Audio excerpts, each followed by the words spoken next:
We are now less than 48 hours away from Election Day, and a lot of voters still have questions. Do you think there are too many candidates to choose from for Metro Council, or the candidate you just voted for is already out the door?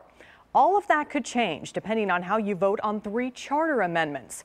And even if you don't live in Nashville, one could have a drastic impact on local workers. News Channel 5's Todd Walker explains, all new at 10.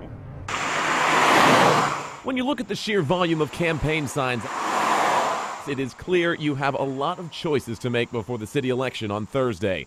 But some of those decisions could mean you will have less total choices, or at least less frequent ones. Davidson County Charter Amendment 1 would extend term limits for Metro Council members. Right now, at 2 4-year terms, 2/3 of the 40-member council is about to turn over. Councilmember Emily Evans says that's a lot of experience walking out the door. Mass transit, education, affordable housing, those are things that take a generation, and further, there are issues that require not just more time, but they require a smaller body. Which leads us to Amendment 2. It, too, would extend council term limits to 3, but it would also reduce the size of Metro Council from 40 members to just 27.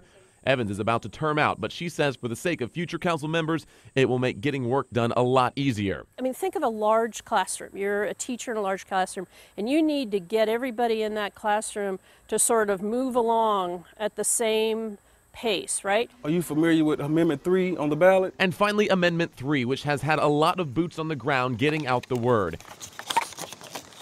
It would require all publicly funded projects to hire at least 40% of its workers from Davidson County, and in good faith try to make sure 10% of those are low-income workers. That goes to about 200 people on a daily basis at the high end. So we're talking about hiring 80 local people from Davidson County in a city that houses close to 700,000 people.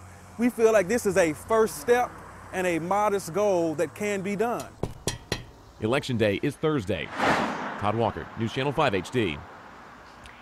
Now, for the opposition to those amendments, those against shrinking Metro Council say people will lose representation and access to their council members. Opponents of Amendment 3 say it sounds good in practice, but Davidson County has low unemployment rates, so filling the quota for local workers could lead to delays in finishing projects. Be sure to stay with News Channel 5 for all of your election coverage on Thursday. We will be following the votes and watch parties on News Channel 5 Plus from 7 until 9 o'clock. And then join us on News Channel 5 at 10 for a complete wrap-up.